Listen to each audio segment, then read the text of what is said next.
scholarship award, basically, for those students who exceed our entrance requirements. Generally, for postgraduate subjects, those students who have a 2-2 would qualify for a £1,000 award, 2-1, 2,500 per year. And then for students who have a first in their undergrad degree, they would qualify for £5,000 per year. So we have a lot of generous scholarship offers at the moment. So feel free to log onto our website to check all the details to see if you would qualify. Today we're joined by Dr. Glenn Hussey, who's here to give our main talk on biomedical science. So I'll hand over now. Okay, so thank you, Daniel. So welcome to this kind of virtual open day event, I guess you'd call it. My name's Glenn, and I'm the Programme Director for Biomedical Science, but I'm also the Director for the School of Life, I'm the Director of Education for the School of Life Sciences as well, here at Keele University. So over the next 45 minutes or so, I'll give you a quick whistle-stop tour of Keele, the programmes that we offer across our school, as well as some fantastic extracurricular activities that you can all get involved with as one of our students. I'll then focus a bit more on biomedical science, because I think most of you are probably more interested in that particular programme, what it is and why I think we do it a little bit differently here at Keele. And I'll look at both undergraduate and postgraduate programmes as well. Finally, I'll talk a little bit about COVID, because it's inevitable given today's world. And I'll think about what we've learned as a university and what that might mean for teaching going forward. And then there will be time at the end for questions, but feel free to post questions in the chat as you go along. That means you won't forget to ask them, and we can look at them all at the end. And I should say before we start, I am working from home, and I do have 4 children at home with me. So I do apologise if I get a little bit distracted at some point, or if one of them pops up. You've probably already seen my daughter pop up at one point, and we'll see how it goes. So first, let's talk about Keele. So Keele is a relatively small community-based university located in the Midlands, which is the heart of England. We were recently ranked in the top 100 leading universities worldwide for our global impact. And this reflects our commitment to sustainable futures, which includes research that aims to meet the United Nations target for clean energy and climate action, as well as reducing social inequality and discrimination. The Research Excellence Framework is a government-led initiative that takes place every 5 years, and it's designed to independently assess the research outputs that each university across the UK has. The last time the REF published its findings was in 2014, and it classified 97% of all the research output here at Keele as being world-leading or of international importance. So we might be a small university, but we certainly do pack a punch. And although we are relatively small in terms of student numbers, Keele does in fact have one of the largest, and I would say one of the most beautiful campuses across the country. We are the university on top of the hill that offers a self-contained community with on-site accommodation and facilities. We've also been voted one of the cheapest, and perhaps more importantly, one of the safest places to study. We've got a long-standing reputation of excellence, not only in terms of research, but also in terms of our teaching and overall student experience. We've been voted in the top 5 for overall student satisfaction in the National Student Survey for as long as I can remember. And this could be because of how dedicated our staff are, or how innovative our programmes are, but I think a big reason of that is the community-based approach that we have to everything that we do. We spend just as much time trying to bring people together and develop their individual skills as we do delivering our programmes and our content. And as a result, students feel that they belong here at Keele, and they graduate proud of the community that they will continue to belong to long after they've left us. We've also been awarded the highest category of excellence in the National Teaching Excellence Framework, and ranked in the top 5 across the UK for broad-based universities. And as you'll see towards the end of this presentation, when I start talking a little bit more about COVID and what that means for teaching going forward, Keele is an extremely innovative and responsive university that quickly adapts to both global and international challenges, as well as putting our local community and your student voice at the heart of what we do. گن زدم به سمینار. You may need to mute your mic. Thank you. Okay, so let's start with life sciences. So about 2 years ago, Sir David Attenborough came to Keele to open some of the new teaching and research labs that we opened up here at Life Sciences. And when he came, Sir David Attenborough told us that now is a golden time for life sciences. He said we have an opportunity now to change the world, to save people's lives and to transform their lives with new medications and new biotechnology, to save animals and their habitats with new understanding of their role and their importance in our ever interconnected world, and to save our world itself through conservation and a deepening desire to live in a more eco-friendly, sustainable way. And he said all of that before COVID happened. And of course, COVID really only does emphasize the need for new scientists like you to safeguard us and our future generations. So here at Keele, we offer 5 different undergraduate programs: biochemistry, biology, biomedical science, human biology, and neuroscience. We also offer a number of postgraduate master's level programs. Biomedical science is our main offering, and that has 2 specialist routes that students can follow: blood sciences, which is a combination of clinical biochemistry, hematology, and medical immunology, or medical microbiology. Our MSci in biochemistry is a new program that starts this September and is in fact a 4-year undergraduate program that students can choose to follow right up to master's level. And then the MSc in cognition and cognitive neuroscience is a joint venture which is offered by both the School of Psychology and the School of Life Sciences, and that's a good option for our neuroscience graduates. Keele has a fantastic students' union that offers a broad range of social clubs and activities throughout the year. However, Life Sciences also offers our undergraduate students a number of distinct extracurricular opportunities, no matter what program you study. For example, students can choose to go on placement. These could be local, national, or international placements. And for example, most years, we're able to send students over to our partners that work at the Pasteur Institute in France.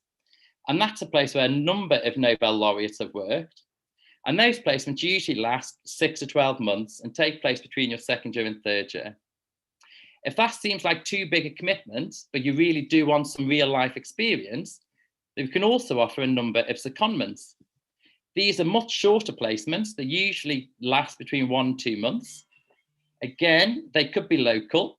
For example, students joining our research teams here at Keele over the summer to gain some hands-on experience. But what's probably more popular with our students are the secondments that we offer with colleagues over in Malaysia.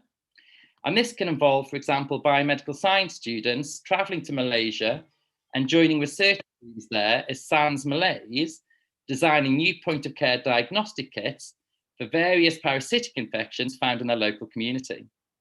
And for those brave enough, we also offer a tropical field course over in Malaysia.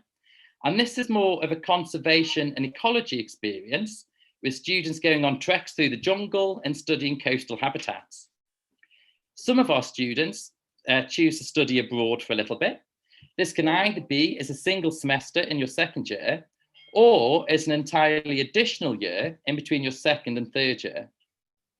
Not only will this give you a richer international experience, but it can also give you a chance to combine what you are learning here at Keele with a complementary subject. So, for example, biomedical science students may decide to take a year out to study epidemiology or to further specialise in genetics. And finally, we offer all of our undergraduate students an opportunity to apply for internships with Operation Wallacea. This is an independent organisation that offers students a chance to work on a wide variety of authentic, ongoing research projects around the world. Again, they tend to be more of an ecological or conservation theme. For example, we've sent students in the past to go and work with giant sea turtles. And whatever you choose to study here at Keele, either undergraduate or postgraduate, one of the last things that you will do is to take part in a student conference. This gives you an opportunity to showcase all of the research that you've been involved with in your final year and experience and participate in an authentic conference. And this is usually the highlight of the year with guest speakers, student presentations, and it's a real capstone experience for everybody involved, both staff and students. So now I'm going to focus a little bit more on biomedical science, and I'll be addressing 3 key questions. First, what is biomedical science? I'll give you a brief description of what the programme's about and how it differs compared to other programmes across life sciences. Who is it for? So the kind of people that typically choose this course, and a little bit about their hopes and ambitions. And then things to look out for, or the Keele difference. So biomedical science here at Keele is accredited by our professional body, the Institute of Biomedical Science. And as such, a lot of the content will be similar across all accredited programmes around the country. But there will be differences from university to university in terms of who is teaching it, how they teach it, and how they assess it. So I'll touch on some of those things as we go through. So what is biomedical science? Well, the Institute of Biomedical Science, which is the professional body of the discipline, describes biomedical science as that relating to or involving biological, medical, or physical science.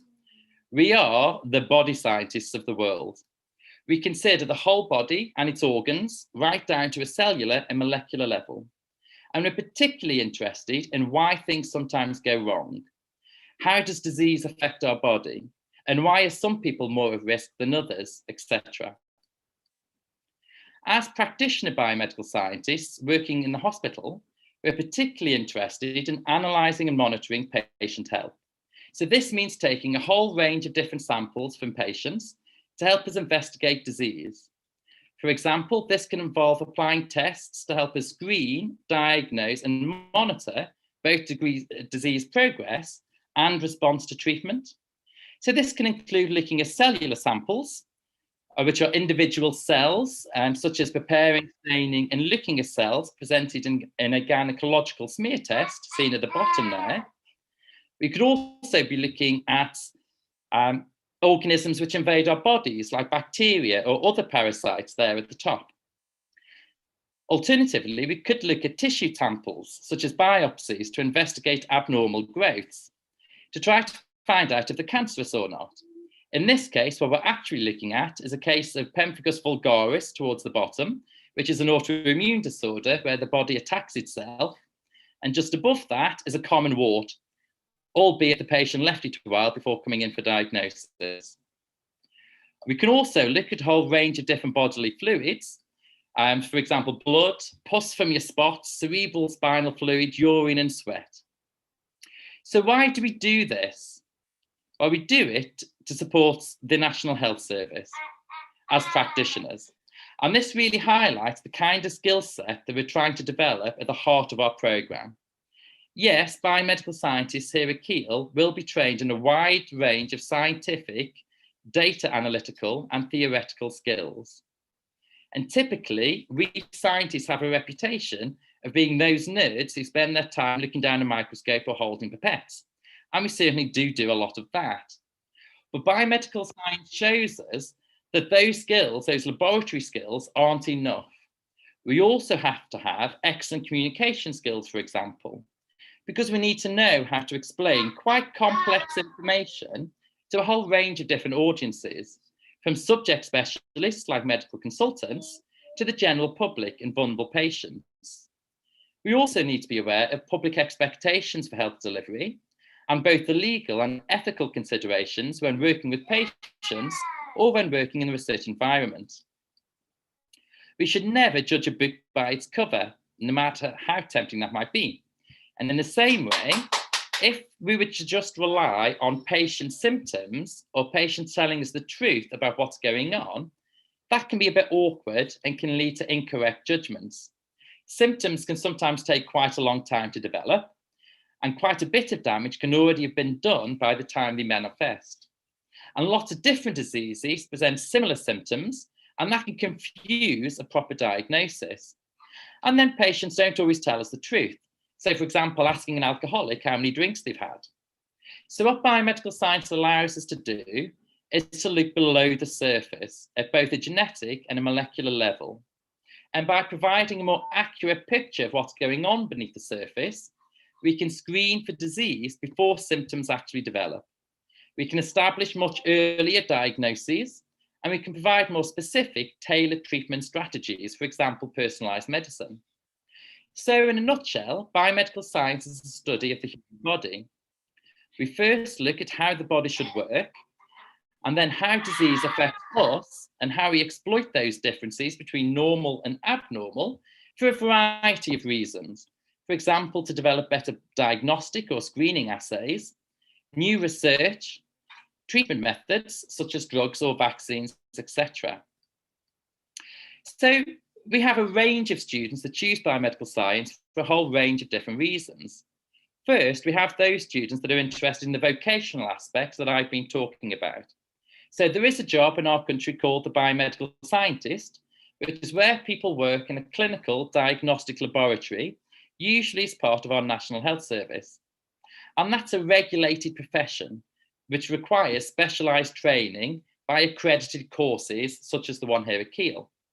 And both our undergraduate and postgraduate courses are accredited by the Institute of Biomedical Science.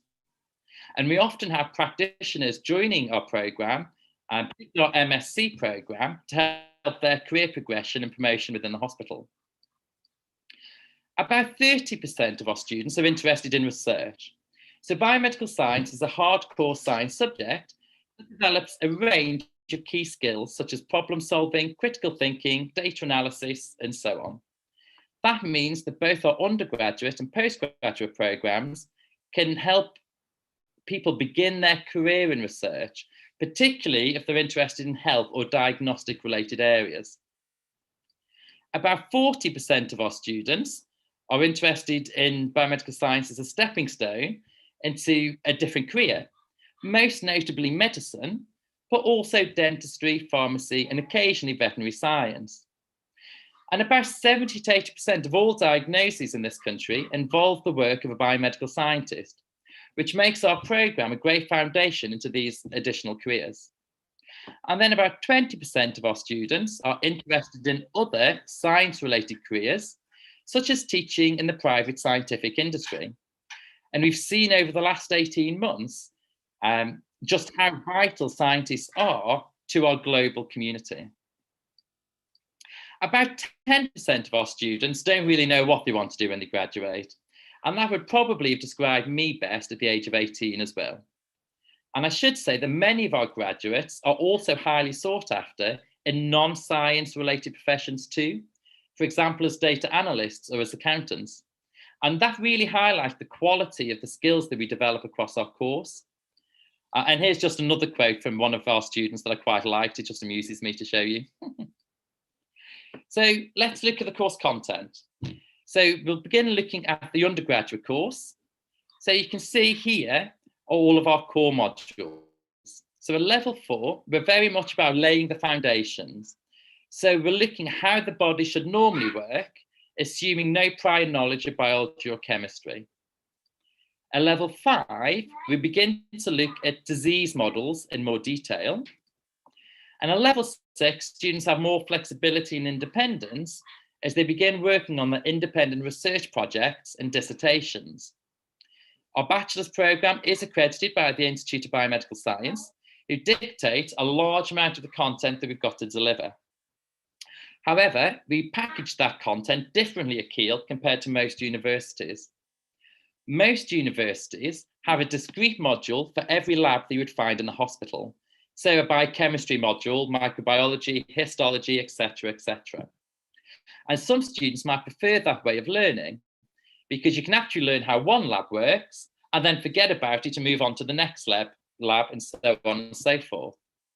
At Keele, we take more of a multidisciplinary or interdisciplinary approach by combining those modules in those 2 core modules that you can see there.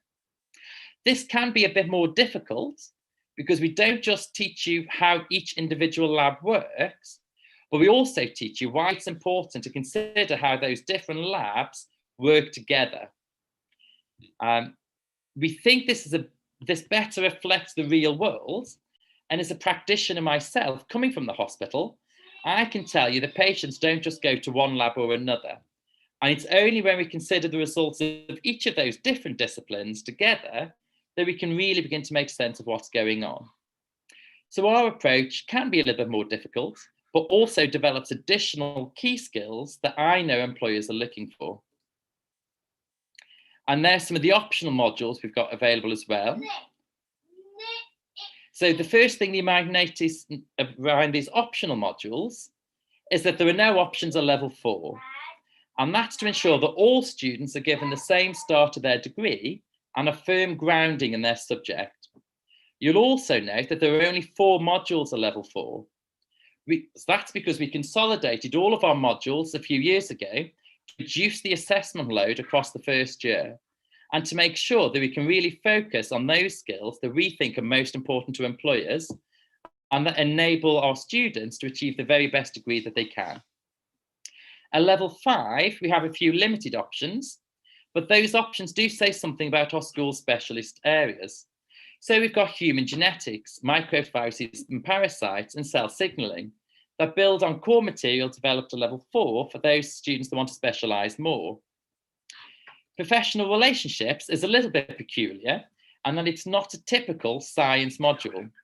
Instead, it focuses on the professional requirements and legal obligations that we need to know about if we want to work with patients. Where most biomedical science programmes differ across the country is the type of options available in the final year at level 6.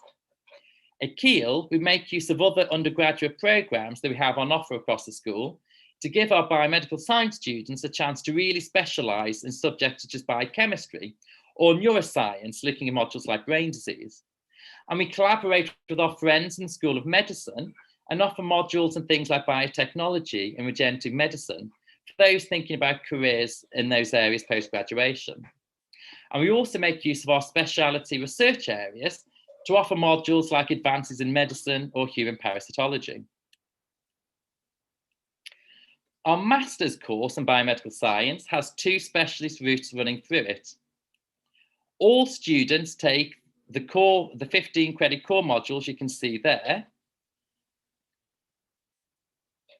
And 2 of those core modules are pretty typical you'd expect to find in most science masters. So things like advanced laboratory techniques and research methodologies are lab-based and journal-based modules to help develop key specialist skills. But 2 of those modules might look a bit more unusual. So biomedical ethics and grant proposal and business planning and project management, you might not typically find in a science degree or a science master's.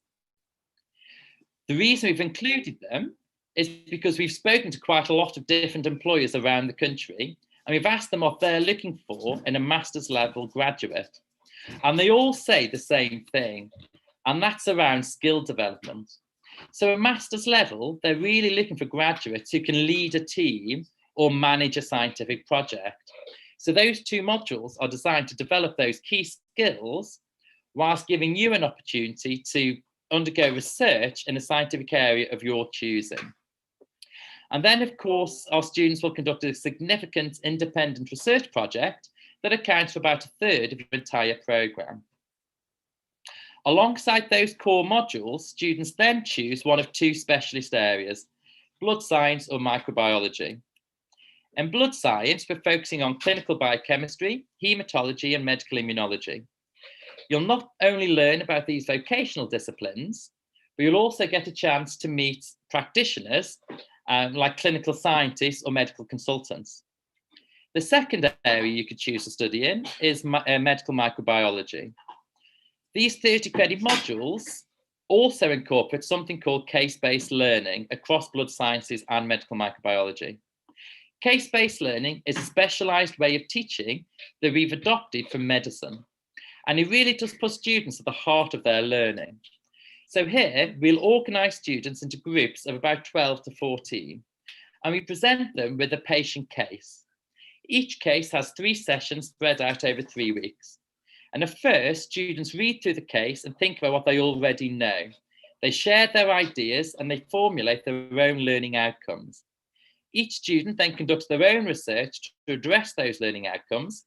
And over the next 2 sessions, we discuss what students have found. Case-based learning not only helps you to consolidate your learning, but it also gives you an opportunity to really develop those key skills like communication, problem solving, leadership, research, and how to be an effective team player. And here at Keele, we value case-based learning so much that it's not just part of our master's programme, but it's also a key part of our undergraduate biomedical science programme too. It's key at level 4 and level 5 and optional at level 6. And in fact, at undergraduate level, case-based learning is usually the first time that our students get to really meet each other. And that helps to shape our student community as well. So think about the course content, but also think about how the course will be delivered. I've already mentioned case-based learning, but we also offer a whole variety of different teaching styles, as you can see here. And alongside those teaching methods, you should also think about how you'll be assessed in your programme. Are those assessments fit for purpose, and will they meet employer expectations, etc.? I hope that I've already demonstrated how much we prioritise employer engagement here at Keele, and really think about how we can develop those key skills in our students that we know employers are looking for. And there's just a few examples of the breadth of the assessment methods that we use across them. You also need to think about who's teaching you. And here, diversity is really important. So university life should give you a unique opportunity to get to know and work with experts and professionals working in those areas that you might be interested in working in yourself. Your degree should not just be about the programme. It should also be that chance to network, to mix with a whole range of people from different backgrounds, staff and students. You should be able to approach staff to ask them about their jobs. What do they like about it? What don't they like? How do they get there? Can they open any doors for you? And the idea is that together we can broaden each other's worldview, expand our ambitions, and hopefully ensure that each of us becomes the very best that we can be. And diversity is incredibly important to that. Keele is a world-leading research-led university, and our world-class researchers do indeed teach across all of our programmes. They're very open and welcoming and would be happy to share their careers with you to help inform your future choices. However, alongside those research active staff, we also have a number of core practitioners like myself who aren't really research active, but have come from the hospital. So we can give you a true insight into the more vocational aspects of the programme. So we know what it's like to work in the hospital, and we still have many of those contacts. And some of us continue to work in the lab. So one of my colleagues, Rebecca, for example, comes from medical microbiology, and she went back to the hospital recently due to the current coronavirus crisis to help out work there. And of course, we invite colleagues from Keele School of Medicine, Veterinary Science and School of Pharmacy, as well as a broad range of speakers to come and teach for us, to give you an opportunity to meet even more experts from outside life sciences. And then when comparing different universities, you should also look at our track record. So every year, the UK government collates graduate destination data from graduates 6 months after they finish their degree. Now, the collection process changed a bit recently. And so the most up-to-date information that I've got access to is from the 2017 graduating cohort. Of that cohort, 96% of the graduates here at Keele were either in employment or further study just 6 months after graduation. Now, I'm really proud of that statistic. I think it's exceptional that in this exceptionally competitive postgraduate market, we've got such a high success rate. Why do I think we're this successful? Well, I think biomedical science is a hardcore science subject that at Keele, where we've worked very closely with our clinical partners and local hospitals, we can ensure that our programme develops a whole range of core, critically transferable skills that are highly desirable to a range of employers. And finally, you can't really talk about anything in science without talking about COVID. So I'm going to think about the impact that COVID has had on our teaching here at Keele, what we've learned from our COVID experience, and what that means for your teaching going forward here at Keele. So Keele's community-based approach has been in the heart of our response to COVID. We have made mistakes in the early days, sure, and we are still learning new technologies and exploring new ways of working. But we spent a lot of time this year talking to students, undergraduates and postgraduates, about what is working for them. And we've been quick to respond and adapt to their student voice. And because of this proactive approach that includes students in our decision making, we've been able to offer the best experience that I think has been possible this year. And in many respects, COVID has given us a chance as educators to really question what we do and how we do it. The social experience for our students has certainly been negatively impacted by COVID this year. And we really look forward to welcoming our students back for labs, etc., onto campus. But in many respects, the quality of our teaching has never been better, actually, and I'll explain why in a minute.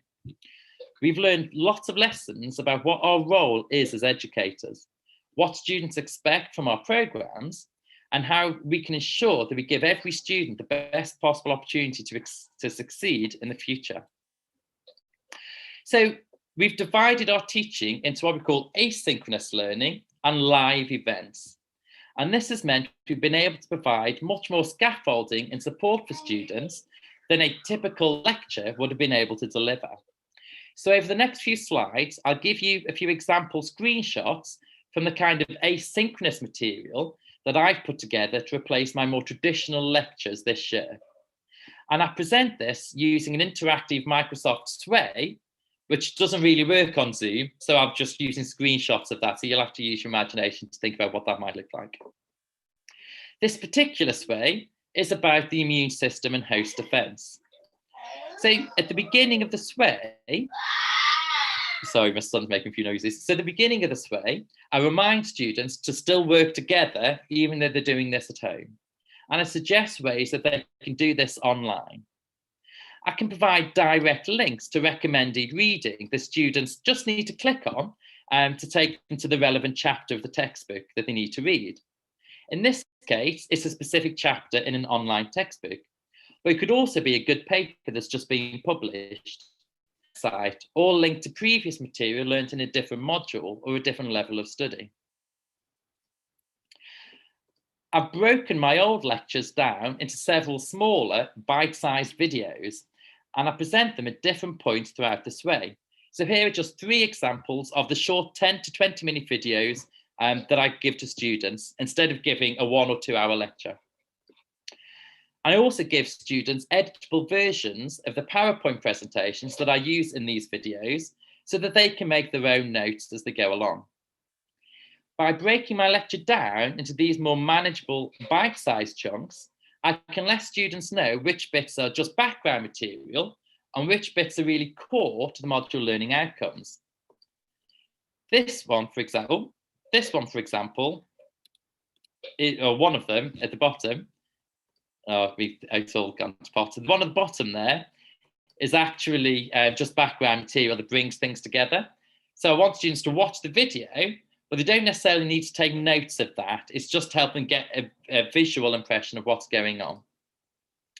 At the top, you can see I also give suggested timelines to each video and to each activity to let students know how long I expect a typical student should spend watching the video, reading around the subject and writing their own set of notes. And that approach has proven particularly helpful this year with our first year students because they don't necessarily know what our expectations are. And they can sometimes struggle with the jump from college or sixth form into independent adult learning. So setting out those expectations for them is helping to manage their time better.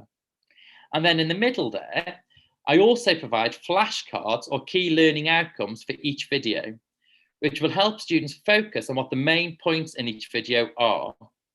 Those learning outcomes are then used by students to help them structure their own set of notes and their own background reading. Students have told me that this kind of asynchronous approach, where they can do this online, kind of at home in their own time, allows them to better plan and manage their time and decide how and when they want to learn. And students have been quite appreciative of the added flexibility and inclusivity this brings with it. And then finally, I can also provide links to different further material in the Sways such as this YouTube video or a review article, and for those students that want to learn more about the subject. This isn't necessarily key reading, it's just more information for those that want to take it a bit further. We can also provide activities that let our students test their own knowledge and understanding of the topic. In this example, I gave a link to a quick quiz that I put together to help scaffold their learning. And they'll go through that quiz in their own time. And then when we meet in our live session, I'll go through the answers and see, you know, where they were struggling and kind of go back over some of the content if need be. And then finally, in this way, I also provide a link to a Microsoft form, and that allows each student to ask questions about the material anonymously. So they don't have to put their hand up in a crowded lecture theatre to ask questions. They can submit their questions anonymously. And actually, more students this year have asked me really pertinent questions than ever before, because they feel more confident about asking the questions in this anonymous way compared to the old format of having to put their hand in a lecture theatre. This form also allows students to give anonymous feedback every week, which I have used to adapt my teaching in real time. So I've changed the way I'm teaching depending on what students are telling me week by week. And I wasn't able to do that before in the old format. So here is what a few of our students had to say about this style of learning. So those are all student quotes taken from this year. Overall, I think this was actually a far better way to teach compared to our more traditional lectures. I was able to give much more support and structure to guide student learning than ever before. And presenting the material in this way beforehand allowed each student to work in their own time and offered far more flexibility and inclusivity. It also freed up what we then do in our live session. So instead of students listening to me talk for an hour or so, I can now design our live sessions to be a lot more interactive, where the focus is really on giving students a chance to talk to each other and to their tutors. So instead of just delivering the material, we can get students talking, thinking about what they've learned and why that's important. And this kind of active learning could include things like lab classes, virtual quizzes, live debates, case-based learning, workshops, tutorials, etc.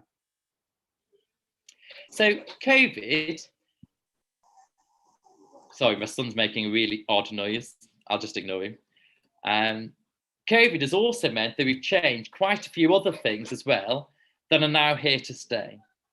We've changed how we assess students. For example, removing campus-based exams and replacing them with more authentic assessment and open book online tests, which are here to stay. Students are able to demonstrate a much higher level of understanding and insight with these online tests, rather than being limited to what they can just remember in a kind of sealed classroom environment. Or when they do used to have the old format of exams on campus, often they'd feel adversely affected by stress because they're in a timed exam hall, unable to stand up or move about. We've implemented a whole range of additional measures this year to support students. For example, we've doubled the number of meetings that each student has with their personal tutor. We've created new posts in the school called the Student Experience and Support Officer, who is able to reach out to students and offer comprehensive support and a friendly ear to listen to when needed. We've created new academic workshops across each level of study to help guide students and bring them together. In a first year, for example, this covered things like how to read a scientific paper, how to organise your workload, and let's go meet fellow graduates to see what the light at the end of the tunnel might look like. And all of those things that we've implemented this year because of COVID are here to stay, because we think they've really given added value to our programme. So yes, COVID has been a painful and stressful period for everybody, but I truly believe that it's also been an opportunity to change how we do things for the better. And I'm extremely confident and optimistic about the future of higher education, and firmly believe that the quality of our teaching has improved for the better. So remember, wherever you go and whatever you do, you should enjoy yourself. University life will give you a unique opportunity to meet other people, to think about your world view and to learn new skills. Take it for everything it's got to offer. So thank you for listening, and that's all my presentation.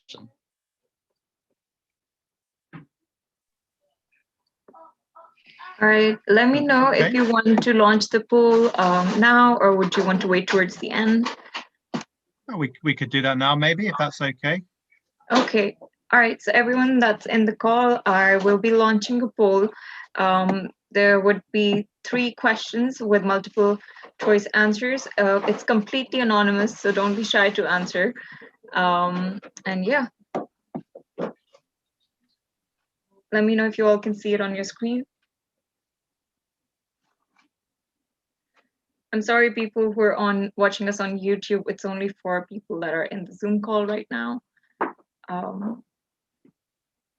But yeah, feel free to, if you're on YouTube, feel free to drop your answer in the comment section below.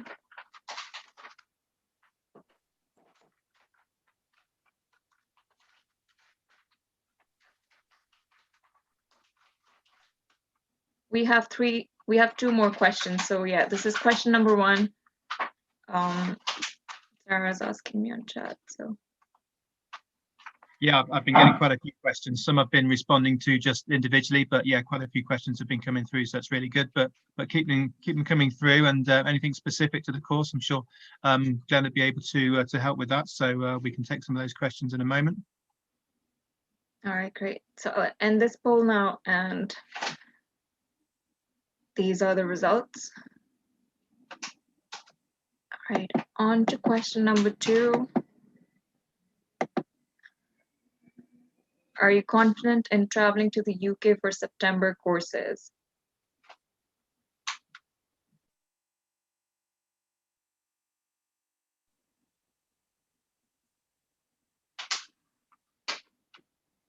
Okay, there we are. The yeses are winning. Good. Okay. That's great. That's what we like to see. Yeah, with everything, I think going back to normal, it should be fine. Everything's great.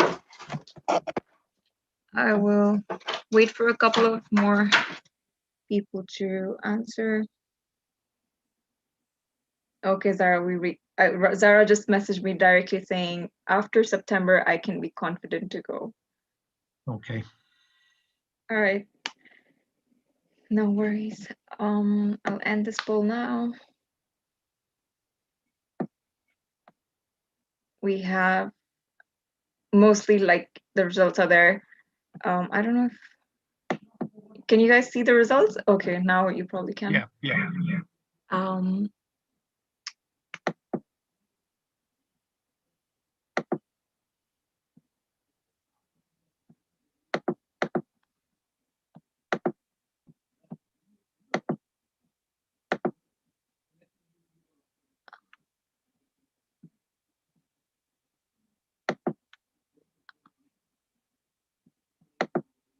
On to the last question now.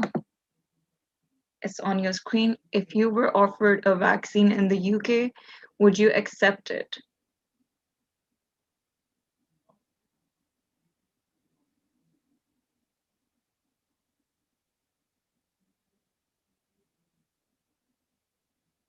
Again, guys, it's totally anonymous, so your names wouldn't show up.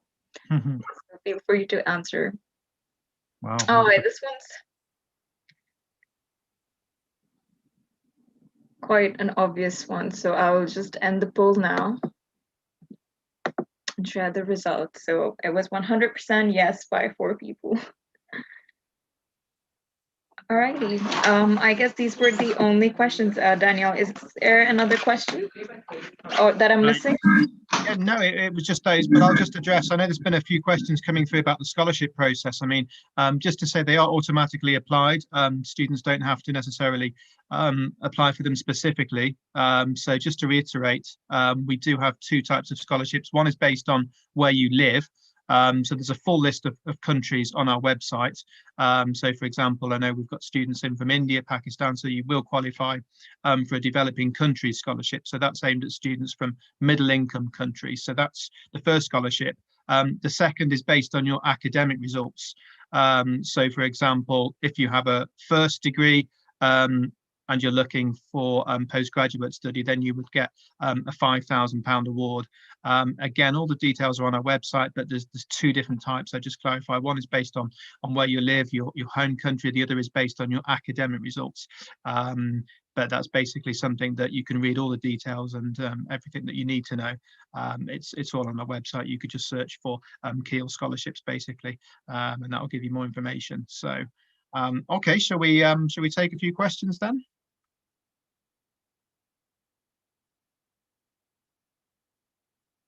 I guess Danielle has been answering most of the questions, but yeah, if you guys have any more questions, you can unmute yourself at this point and ask them directly, or you can put them in the chat box as well.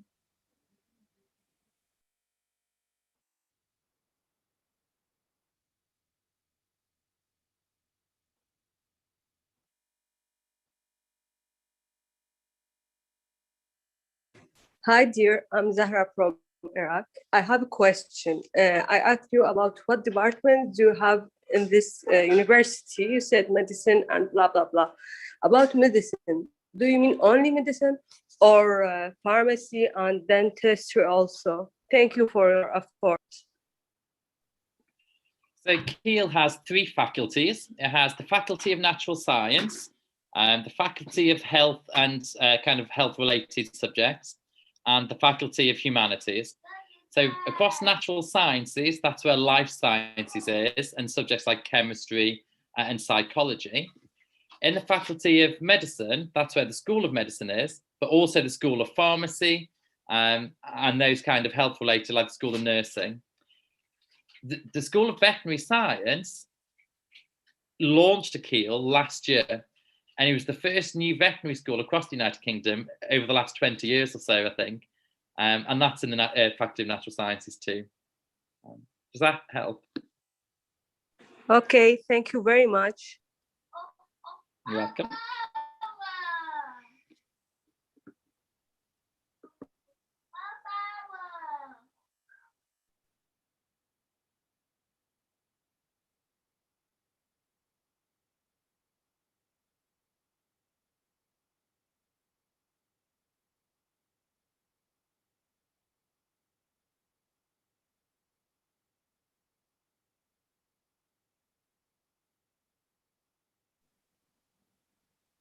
I'm just going through the chat to see if we've missed any questions.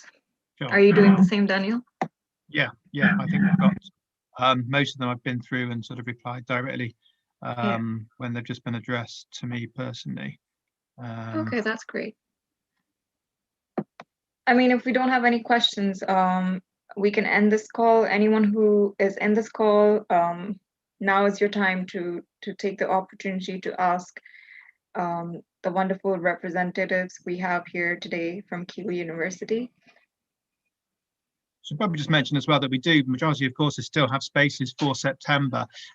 Some of them are full, but we do have spaces. It's worth checking again on the website. But generally, I mean, obviously SI UK would help you to apply and check with your documentation. But we get things moving generally a week to get back to you, whether you're applying through UCAS or applying directly with SI UK. We generally have a week turnaround for your offer, or if we can't offer you a place, generally we'll get back to you within that week. So that's something that basically for September, obviously, we're looking at now, and SI UK will assist you with the visa process and help you to apply for that as well. Yeah, I have a student asking for our emails. I'm just putting it down in the chat box. It's info@studyin-uk.com. And Daniel, I think there's one last question from Eunice saying, hi, my name is Eunice from Morocco. What's the path I have to follow if I have bachelor's degree in physics chemistry? Okay, so I'm guessing that's for the masters, is it? So at the masters, Daniel, how do people apply? Do they apply direct to Keele? Do they apply through your organisation? I mean, they'd apply through SI UK would help with the application. But if students they can apply through UCAS, and we can do it that way as well. But I think are you looking for advice on the kind of course? So, so you have a bachelor's degree. I mean, in life sciences, the out of the 3 master's level qualifications we offer in life sciences, biomedical science would be interested in that kind of background. We'd have to assess exactly what was in those degrees, and how you performed. But it is likely the biomedical science would be interested in students with that kind of background. Across the Faculty of Natural Sciences, there is a School of Physics and there is a School of Chemistry, and they have their own master's programs, but I aren't from those schools, so I aren't 100% sure what they're looking for. But I've got no doubt there will be masters available for you across natural sciences here. Okay. Brilliant. We've got another question here. Is there some detailing topic of all the studies? Yeah, I mean, on our website, you can do a course search. Every single course we offer you can search by the level, so undergrad or postgrad, and then you can break it down by the actual course, and it'll give you the full details, entrance requirements. So yeah, far too many for us to cover today, but yeah, by all means, have a look at our website and get some more information on there. That was from Mohammed, is it? Yeah. Yeah. Yeah, so you have the email address in the chat. Yeah, and our consultants will be following up with you shortly after this call. So yeah, feel free to ask any questions to them as well. Thank you so much for joining us, Danielle and Logan, and thank you everyone else that has joined in, all the students.